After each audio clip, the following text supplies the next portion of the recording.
收看《GoGo 共卡吧》，我是敏华。今天来到哪里呢？来到了消防局，因为今天 GoGo 直击要带大家直击的就是消防推演消防队员了。在我心目中呢，消防推演真的是令人尊敬的一个行业哦。而这些大伙兄弟平常到底会做什么训练呢？带您去看看喽。一接到任务，马上就得出勤。消防推演要用最快的速度着装。For Silvos， 他们要立刻赶到现场。大家有没有觉得小凤崔演超帅的？小凤崔演，嗨，我是小凤崔耶。那今天我们要告诉大家的就是小凤崔演他们在现场呢，到底有多么危险？我们来请教一下我们的小凤崔演喽。在伸手不见五指的情况下，火点也找不到，完全看不到的情况下，我们去拿着我们的热显像仪，借着仪器一直往前进。左边一面墙都是火，那右边一面墙，化学气体阀门喷泄的声音，其实这个现场环境是非常的危险。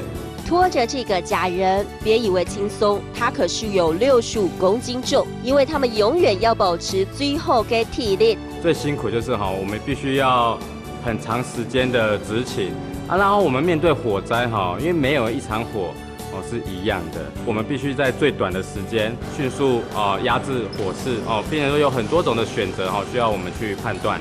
不只是破手部，下大雨、道路坍方，各种需要救援的状况，都需要消防推演出动，包含了绳索救援、破坏铁门等等的任务，也通通难不倒他们。消防推演蘑菇危险去救人，请大家给他们掌声鼓励鼓励。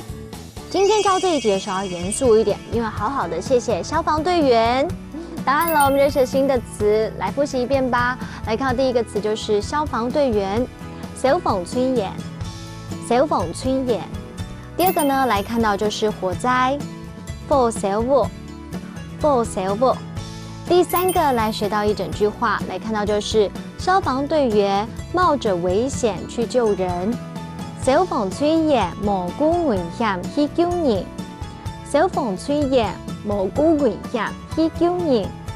你们都有学会了吗？加油喽！这句话比较长一点点。我们下次见，拜拜。